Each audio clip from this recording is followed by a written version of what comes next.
Okay, we are testing here to see that the live stream is working. I will show pictures soon. We'll just do a mixing session that I've done recently to make sure audio is routed correctly and all that good stuff. Let's see here. If I show up online here.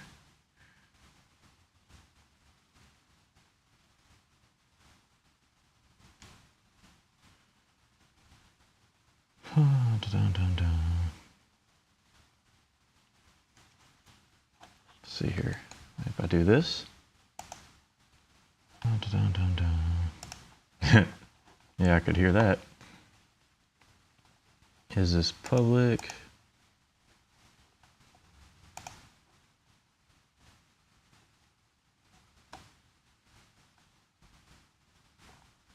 Yes, it is. Okay. That's good.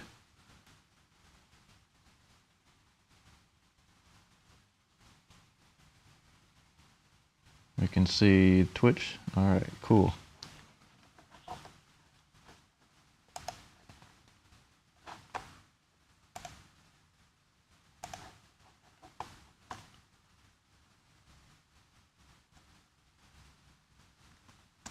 Alrighty.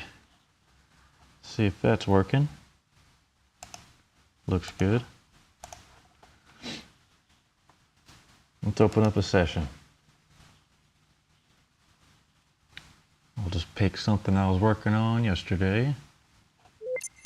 See if we got audio routed correctly.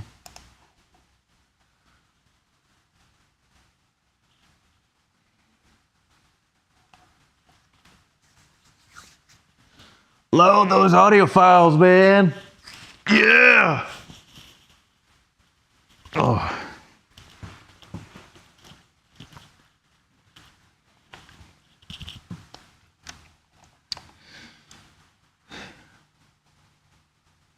This will be a test of a pretty much finished project and how the sound levels are against the mic.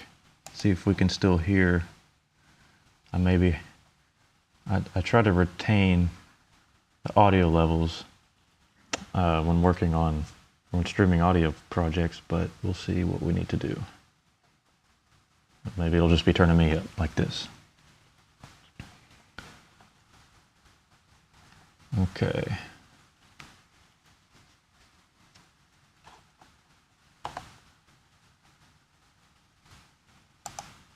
Is it done? Check my audio here. That's correct. All right, we should have audio on this. Let's do it. What do you mean? Let's do it. Hey, what up?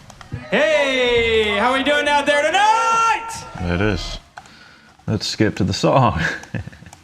And I know I'm dramatic and it's hard to control, but my wheels keep on turning even after you're gone. There we go. It's all fine until it isn't. When you're hanging, I'll just talk over this to see if I'll be able to hear myself on the chat against a pretty much finished song, or project rather. It's a, I think, 45-minute set.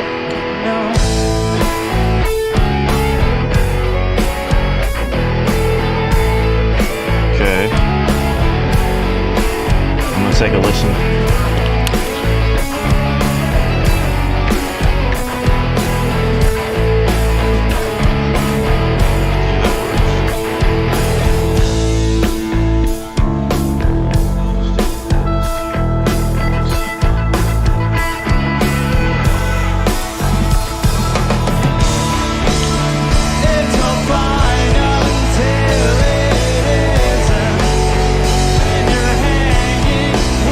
with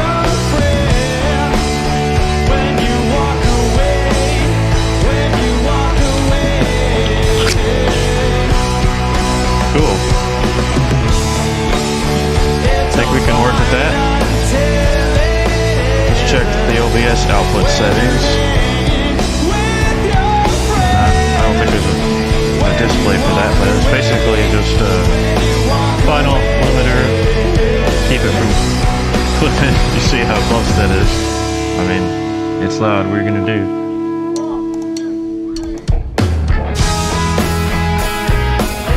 That way you can pretty accurately hear what I hear on my audio projects that I'll be streaming, as well as me talking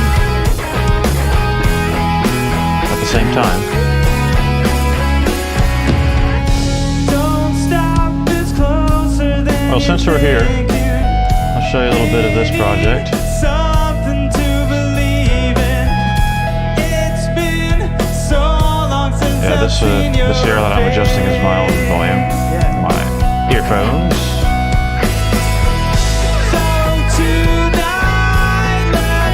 This is a band called Mono Ride, local band in Dallas. They do indie, alternative rock style music. They played at a gig with 4 other bands right outside the Bowl Lounge. It was pretty awesome. One of the best gigs I've had.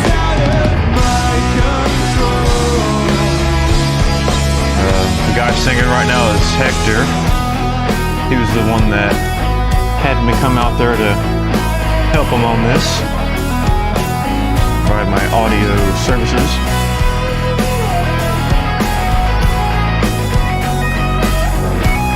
So I've become a big fan of Channel Strip 3 by Metro Halo. This is what it looks like.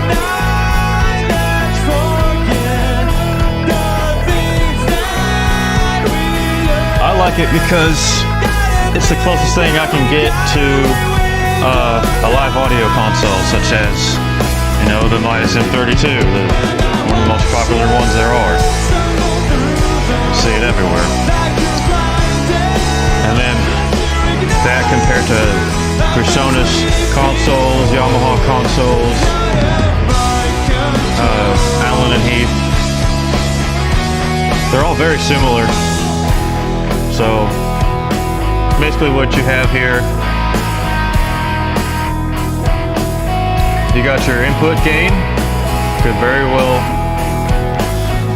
take the place of, you know, gain on an actual audio console.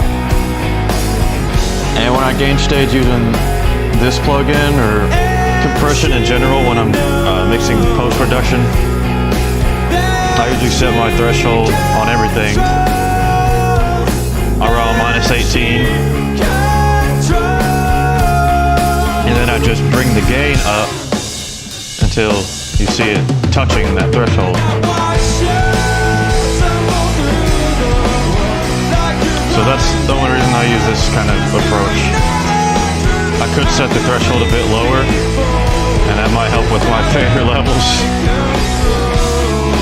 But it's a non-issue for me. I mean, I could also put all these, say, vocals together in a group, turn that master down, that way I can have my channels up, but it's post-production, doesn't freaking matter. I'm sure it'll clean it up. Maybe I'll take that approach on the next project. I'll gain stage into Thank you guys. a lower compressor threshold. One of the other downsides is just it's completely visual, but I mean you can see the ugly red clipping here.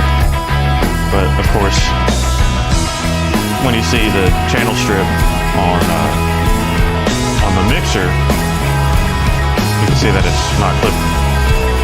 So this right here is like if you take a channel on an analog console and solo it, and you're looking at the meter. So see, there you go. Kick is peaking around -9. Last time I let my car down, I got hit in the Bass guitar down here. Snare. I mean, stuff is basically where I might have it live.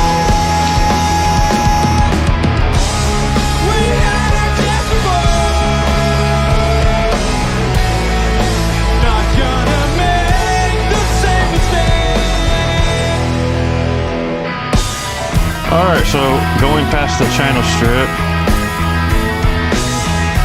let's bring that back to the smaller side. Everything has that on it. And it gives me the basic gate EQ compression that you would get on a live console. There's a snare.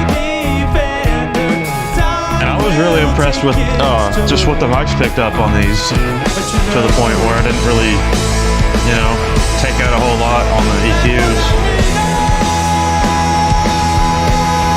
Mostly it's crossovers or high passing, low cutting, same thing. You see it labeled differently across different brand consoles.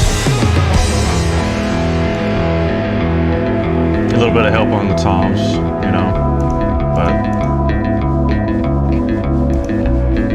whatever. Bass, a bit of a high roll off.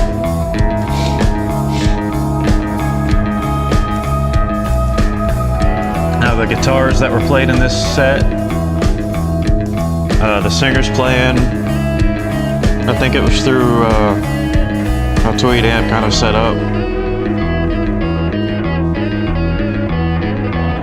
It was mostly dry as compared to the other guitar. He was playing through stereo, you know, direct system. Thank you guys. Right out of his pedal setup.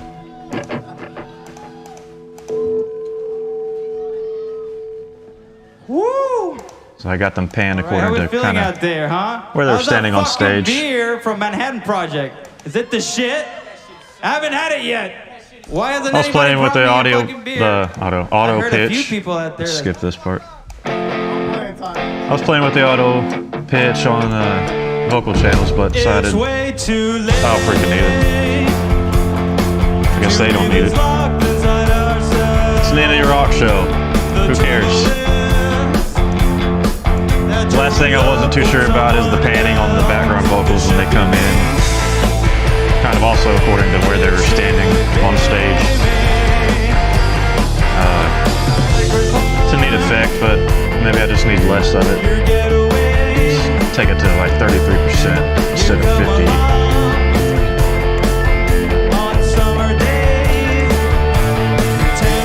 But that's basically it. I'm just using channel strip for Metric Halo on everything for the DSP, basic processing.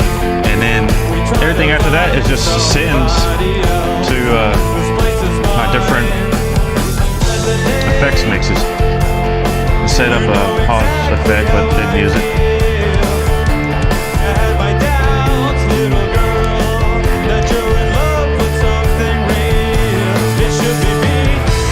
So, you know, you got your snare going to reverb,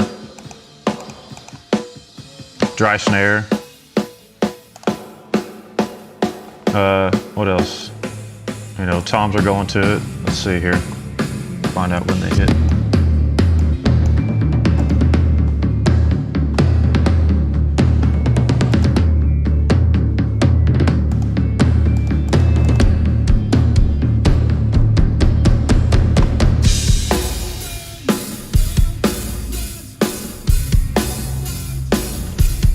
Rockin' drums, man. Bass is just, you know, dry. All it needs. Now this is a neat little thing that I've started doing. I'll pan the guitars and then I'll send it to a stereo flipped delay. So here's that. Here's the extreme of it here. Just pan it all the way just to show you here. See, the guitar is on the left, and only the left when there's no effects on. But then it gets sent over to the stereo delay, and instead of just, you know, being the same stereo, I flip it, and that way it's dry on the left, and then all the effects are going to the right, or you can blend it a bit, like I think I finished with it at 75%. And here's the other guitar. And the thing to do here is just listen to both sides, the dry side and the I doubt I bet that's mirrored. Let's see. Right. Yep, that's totally mirrored. You know what I mean. The right side is dry for this guitar track, and left side is the delay track. Thing to listen to, as I was saying, is the send level.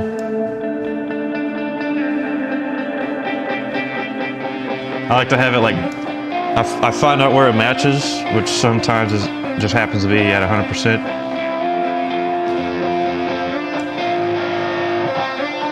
And I go below that. So I think I ended up, 75% on both of them. So here's both guitar tracks with the delay on. There's bleed on the mic, you know, it's not direct.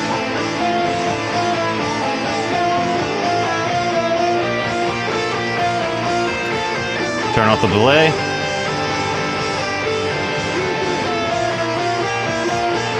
Back on. It works out.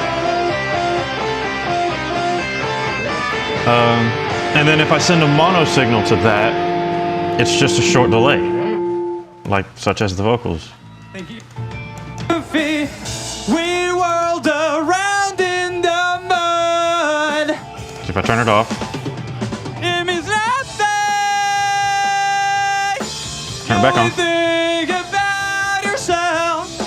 Hate your compliment. And what's going on here is just a couple of crossovers. High pass 500, low pass 2500, 30 millisecond on both sides. But Say it's better now. if I pan it one way, the delay goes the other. It's so cool.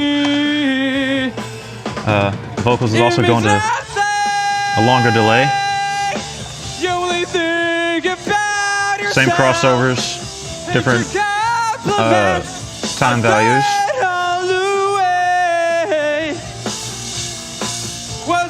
Reverb, of course.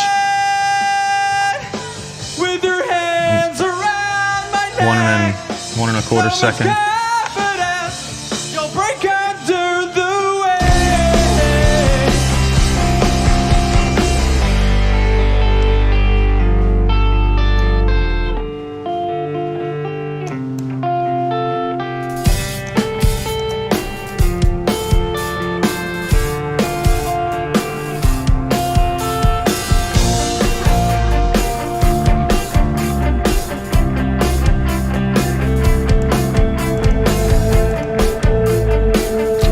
Channel Strip 3 plugin, you can also turn off this RTA analyzer, spectrum analyzer,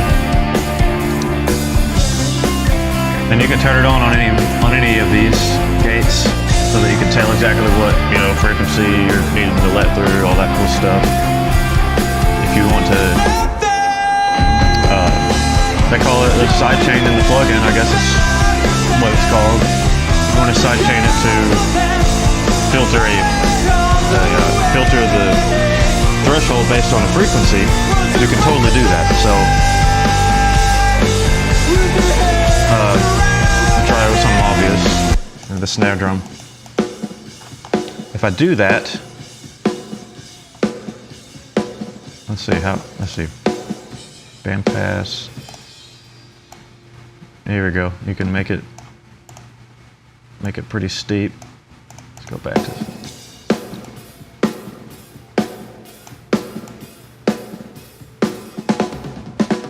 snares normally live around 200 hertz, so I could just put it there, lower or raise the threshold up.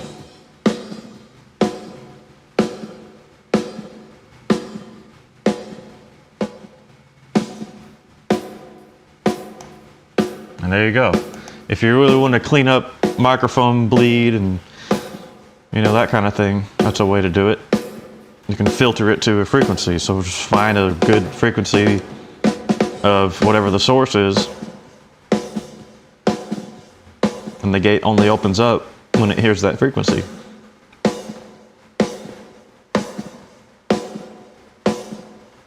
There you go. I did not use a gate hardly on this whole session because the bleed through you know, kind of helps with the whole mix. It was live, so what are you gonna do? I could clean it up, but then it could start sounding kind of unnatural in the sense that you would hear the gates working versus just letting it, you know, leaving it open. It wasn't recorded in a studio anyway.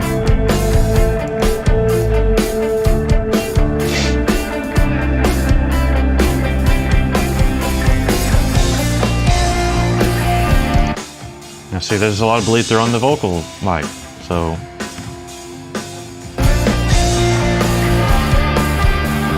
If I turn that off, you know, some of that goes away. But of course, the singing comes back in. It lets, you know what a gate does, and if you don't, you know, it'll let through the singing plus the cymbal bleed anyway, so you're gonna get it no matter what. It's just at what threshold are you gonna allow it to come through?